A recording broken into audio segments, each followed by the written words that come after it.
Thank you all so much for being here this morning. We have such an incredible announcement to talk about. I first want to thank the Downtown Women's Center for hosting us. I'm often asked, do we know what to do around solving homelessness? And the answer is yes, because the folks here at the Downtown Women's Center are doing it every single day. My name is Tamika Moss, and I serve as the Secretary of our Business Consumer Services and Housing Agency for Governor Newsom. And I'm so excited to kick us off in this exciting announcement today around our HAP Awards.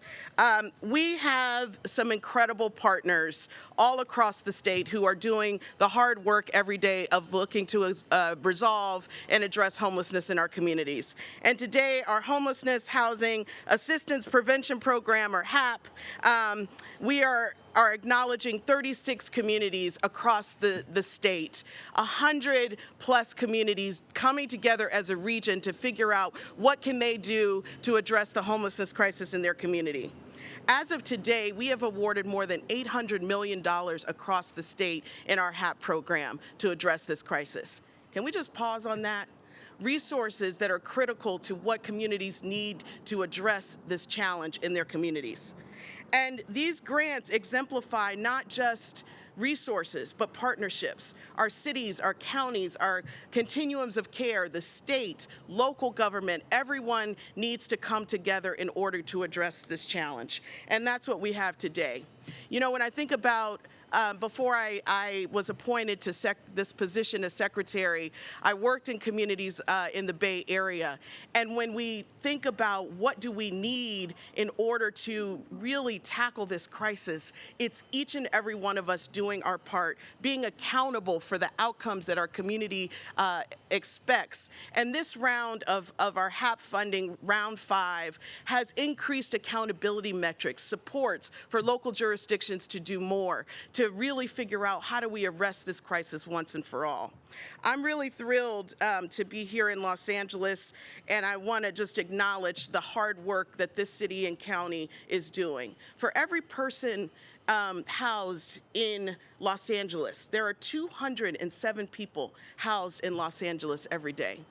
But at the same time, 227 people experience homelessness in the same period.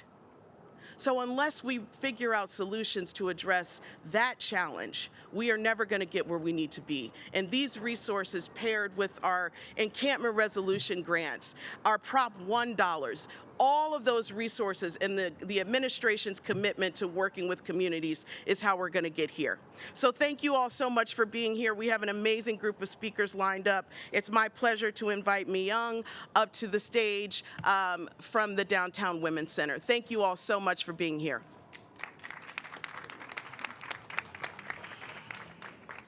Good morning, everyone. On behalf of Downtown Women's Center and the inspiring community of women and gender diverse individuals we serve, we welcome and thank you for being here today. Homelessness is solvable, and the collaboration of state and local leaders makes transformative impact possible every day. We're grateful to Governor Newsom, Supervisor Solis, Mayor Bass, and all of our partners and service colleagues who are collaborating with us to create sustainable pathways to housing, wellness, employment, and stability for women in Skid Row and beyond.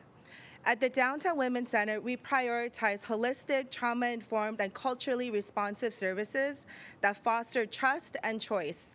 With a 98% housing retention rate, our programs keep women housed and connected to supportive communities. Thanks to the initiatives like HAP and Encampment Resolution Fund, together we served over 5,000 people annually and secured permanent housing for nearly 1,000 women over the past 5 years. Addressing homelessness requires ongoing support, and we are thrilled to have our key partners gathered here today. It's now my privilege to introduce you to Nancy, a peer specialist whose lived experience brings hope and purpose to her work. Please join me in welcoming Nancy. Thank you. Good morning, everyone. My name is Nancy. I am peer support specialist at Downtown Women's Center. Today, I stand before you as an advocate and a survivor who has found my path through healing and stability. My journey through homelessness, addiction, and navigating the system involvement taught me of accessible support and resources. Programs like those at DWC not only helped me build new skills and recognize my strengths, they empowered me to transform my life and deepen my commitment to helping others in their journeys to stability and growth. In my role, I have the honor of working with women of gender diverse individuals, meeting them where they're at in their journey towards safety, wellness, and housing. I know firsthand the unique barriers our community faces. I once lived unhoused, feeling so lonely, unheard, and without the support I desperately needed. But then I was able to connect with a network of compassionate advocates who build trust and consistently follow through. It was through patience, empathy, and active listening that I began to believe in change was possible. These are values we hold at Downtown Women's Center. In Los Angeles, in LA County alone, more than 23,000 women are experiencing homelessness. The recent Women's Need Assessment reveals that 90% of these women have endured trauma, underscoring the urgent needs for trauma-informed policies and support. Collaboration among our elected officials and community partners and ongoing tailored fundings are crucial to our shared vision of ending homelessness for women, survivors, and gender diverse individuals. Thank you for your support. Now it's my honor to introduce Dr. Felicia Adams-Kalem from LASA.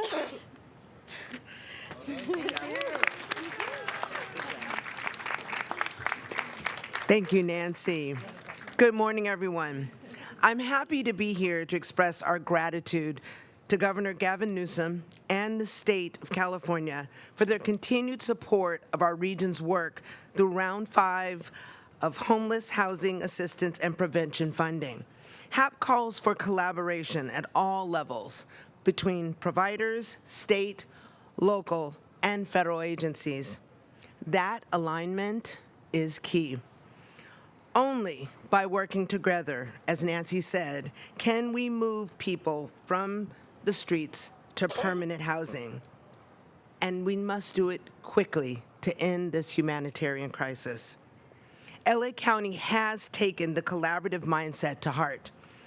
The City of LA's mayor and City Council, our County Board of Supervisors, and cities across the region are laser focused on addressing unsheltered homelessness. LASA's commissioners and staff work daily to make the rehousing system more efficient. Our coordinated homeless action plan helps us stay on track to achieve our shared goals and keeps us accountable to each other. And HAP funding provides resources that are vital to our rehousing system, including thousands of interim housing beds that come with housing-focused case management, and thousands of time-limited subsidy slots that give individuals, youth, and families the chance they need to get on the right track and to rebuild their lives. And it's working. Our last homeless count showed the first reduction in unsheltered homelessness in years. Last year, we brought 44% more people inside through street outreach compared to previous years. And we helped 25% more people move from interim to permanent housing. Our shared goal of ending unsheltered homelessness anchors this incredible success. Thank you, Governor Newsom, for your leadership and commitment to fostering collaboration, transparency, and accountability across the state. And now it's my pleasure to introduce the LA County Supervisor whose district we're in right now, a longtime champion of coordination and collaboration, especially in Skid Row. Please welcome Supervisor Hilda Solis. Thank you so much, and a special shout out to Governor Gavin Newsom. Thank you for inviting me here this afternoon. And thank you for all our partners, Mayor Bass, and to all the elected officials, and especially our partners. And today we're, as you know, unveiling through the governor's efforts, $97 million that will be made available through the Homeless Housing Assistance Prevention Funds to Los Angeles County. But that's in addition to so much more that he has done. And I especially want to thank Downtown Women's Center for hosting us today right here on Skid Row, which lies entirely in the 1st District. Over the last couple of years, the state, county, and city of Los Angeles have been working together to address homelessness right here on Skid Row. And it all started right here at the Downtown Women's Center. And I have to say that it's a very powerful, powerful presence that we have.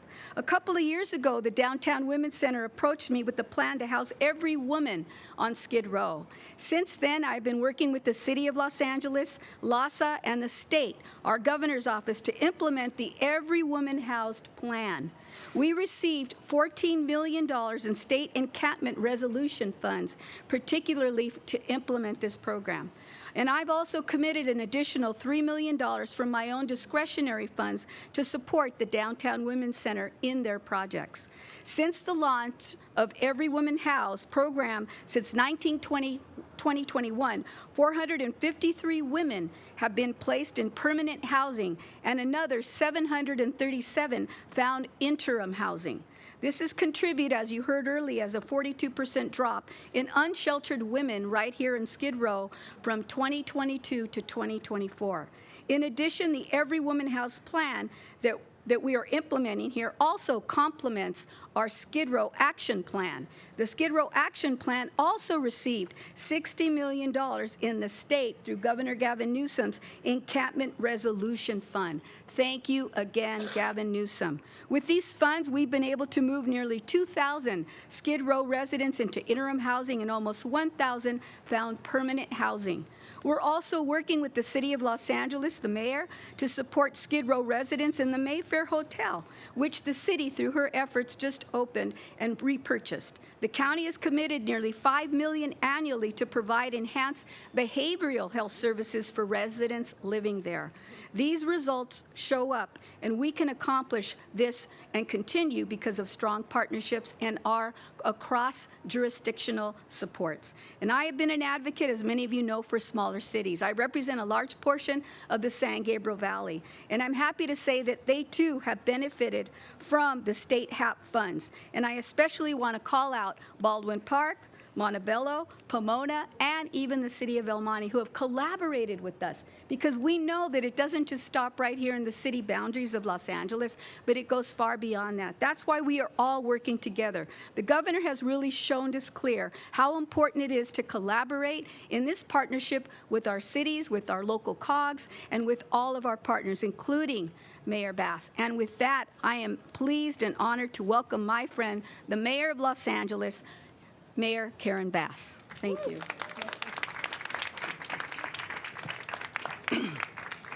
Thank you, thank you, thank you. Good morning, everyone. Thank you, Supervisor Solis, and I also want to thank our other partner on the Board of Supervisors, Supervisor Barger. Thank you so much for being here today. And I want to thank the Downtown Women's Center for the work that they do every day, saving lives. The Homeless Housing Assistance and Prevention Program is critical to our success here in Los Angeles.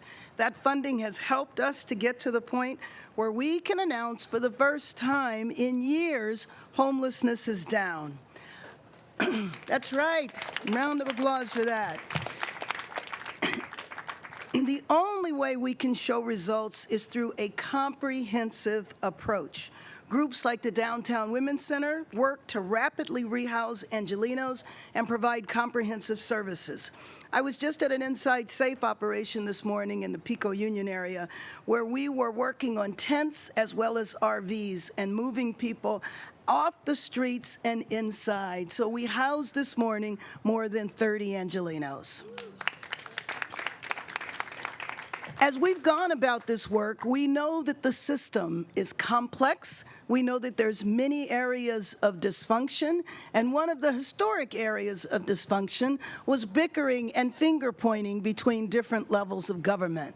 But this is an example, what you see today, of work that we have been doing for the last couple of years, which is bringing every level of government together. And let me just especially thank our governor, who has been a terrific partner, not just in terms of the resources, and thank you for those resources, but also part of the complexity that we have to deal with are regulations, administrative policies, as well as state legislation that either contribute to putting people on the street or make it so difficult to get people off the street. You signed a number of bills this session, several of them we put forward, bills that we identified would resolve barriers, one of which related to RVs. So you could take an RV off the street, but then you're forced to kind of put it back on the street because you have to immediately auction it. So several things that we need to do to change the system, working in partnership with the governor, the county board of supervisors, the city, and our nonprofit organizations, and then, of course, our housing services administration at LASA, Dr. Valicia Adams-Kellum. All of us working hand in glove to bring down, for the first time, the numbers reduced. This is the type of collaboration, the type of financial support, and the type of regulatory change that we need to finally solve homelessness in our region. Thank you very much, and let me now, of course, bring up the man of the hour. This is nice to invite you to the podium for the second time in a couple of days to make a very important announcement for our region. Governor Newsom. Thank you, Mayor. Well, thank you all for being here. Thank you to all the speakers for all your hard work. Thank you for contributing to demonstrable success as it relates to unsheltered homeless here in Los Angeles. We are seeing progress in many parts of the state, and we're seeing stubborn issues in other parts of our state. No one is naive about the challenge of this issue. No one is naive about the public's perception of our progress in this state. No one is denying how angry people are, how frustrated they are, and how heartbroken they are. I was just reminded, quite literally, just driving in, we're at a stop sign, and two beautiful young kids, no older than my kids, with backpacks on their way to school, seeing things that they can't unsee, see things that they shouldn't see in terms of those that are struggling out on the streets and sidewalks. So no one is naive about the challenges that we face, not just here in Los Angeles, but throughout the state of California. But the state has stepped up in ways that the state has never stepped up in the past. So I remind everybody, because I think it's important to be reminded of this, the state of California was not invested in the issue of homelessness until just a few years ago. The state was absent.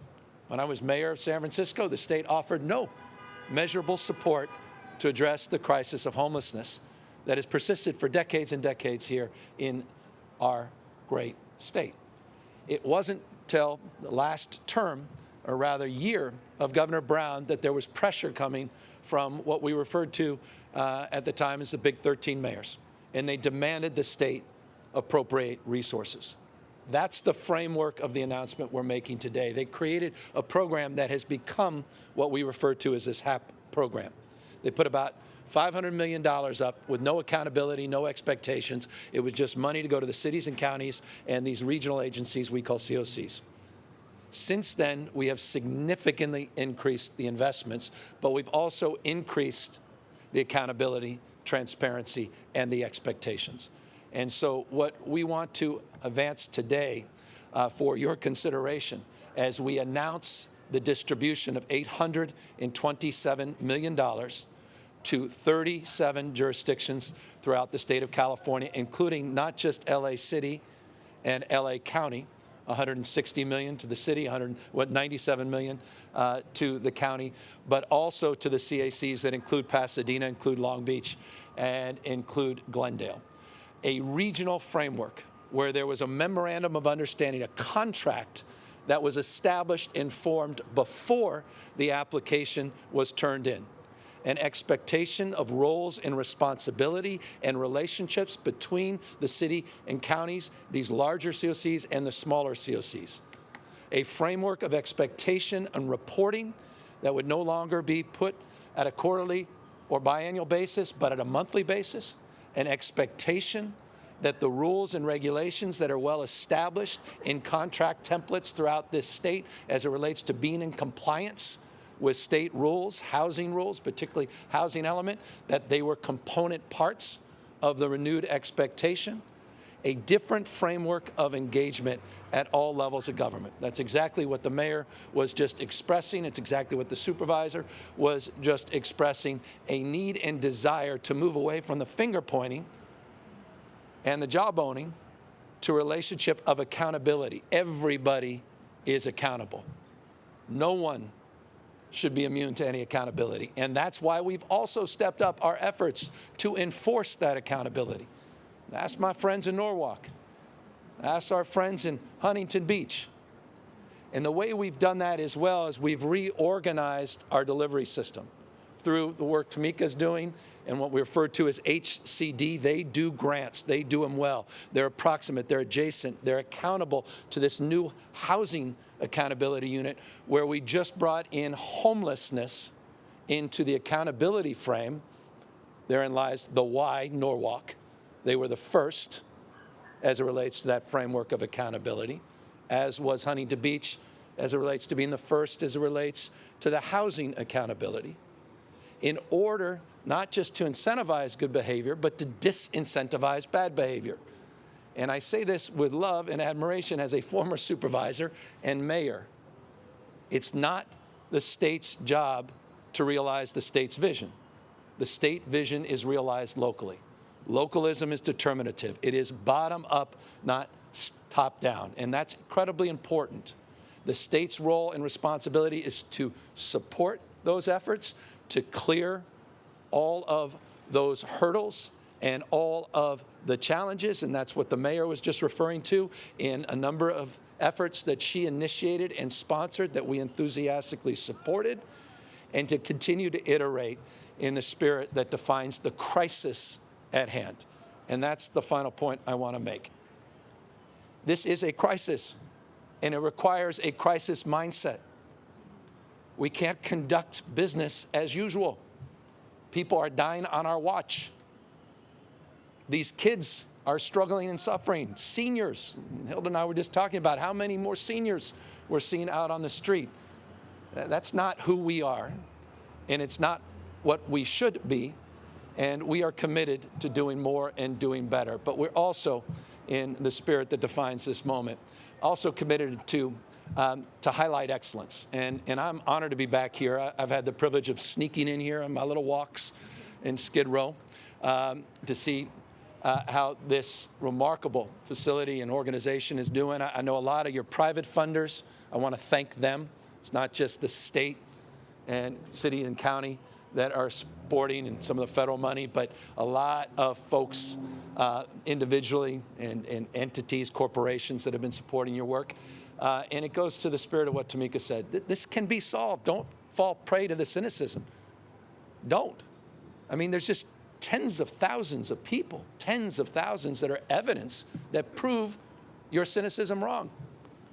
You are an example of someone proving those that say, well, this just simply can't be done, and people then just roll over.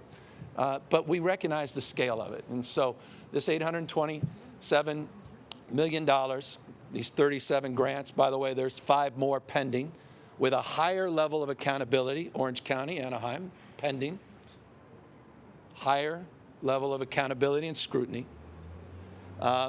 This money is part of a larger strategy, as was noted by Tamika, the encampment resolution grants, $1 billion. Not a dollar existed 5 years ago for that, $1 billion.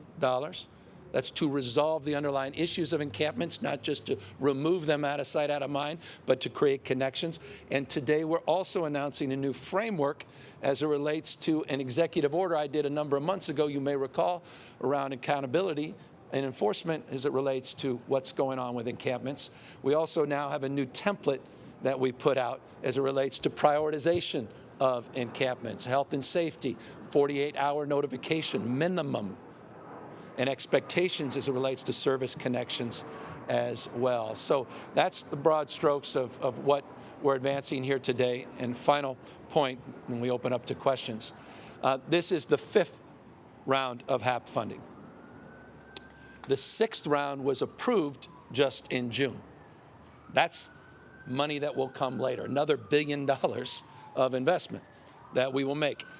The 6th round has even higher levels of requirements and accountability. And we're going to be talking a lot more about that before those dollars go out as well. So we're starting to scale a different relationship of expectation in terms of the dollars and different accountability as it relates to data collection and transparency. Again, that's bottom up, that informs the state component and federal support of these efforts. So I'm grateful again to the legislature for their stewardship and support of this process. I'm grateful to our team for their outstanding work. I'm grateful for the cities and counties that have embraced Care Court, those that will embrace and are embracing our conservatorship reforms, and all of those that will be working in partnership with the state in renewed energy starting in January as we implement or move towards the full implementation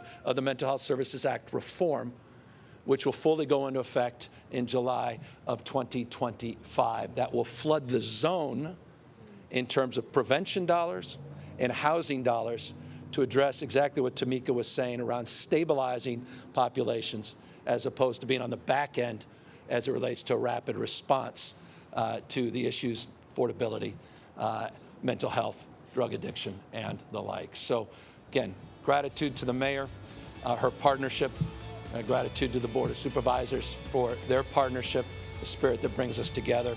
We've strengthened that today, and we'll commit to strengthening it further tomorrow as well.